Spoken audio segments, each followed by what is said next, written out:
ज्या लोकात आम्ही जन्माला आलो त्या लोकातल्या सगळे पदार्थ दुःखमय आहेत.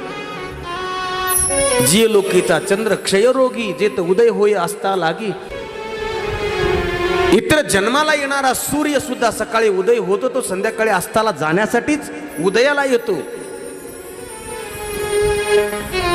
चंद्र शीतलता देण्यासाठी जन्माला आला पण त्याला सुद्धा भग पडलेली आहे, त्याला सुद्धा काळा डाग आहे.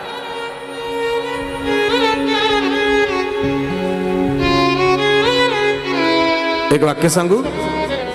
विस्तू कळतं विस्तव, विस्तव कळतो. निखारे म्हणतात त्याला, चुलीतले निखारे. अजून थोडं सोप्या भाषेत बोलायचं तर मराठी भाषेत त्याला इंगळ असं म्हणतात. इंगळ. इंगळाच्या बाजेवरती सुखाची झोप लागेल का? नाही लागणं शक्य नाही. तसं आपल्या ह्या चहू बाजूने सगळं रान दुःखाने पेटून उठलेलं आहे. याच्यामध्ये आपले कुटी महाराज आपण कुठं सुख मिळणार आहे मला सांगा.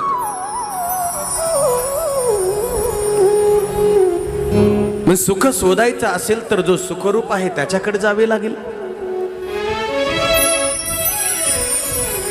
आणि जोपर्यंत त्याच्याकडे जाणार नाही तोपर्यंत सुख भेटणार नाही. म्हणून सुखरूप कोण आहे, सुख देणारा कोण आहे? फक्त एक शिव परमात्मा असल्यामुळे त्याची शरणागती करणं आवश्यक आहे.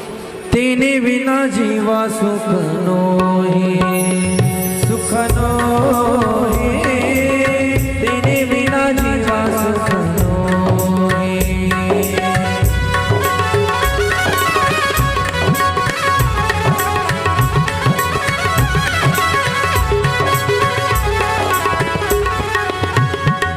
जीवा सुख नोहे.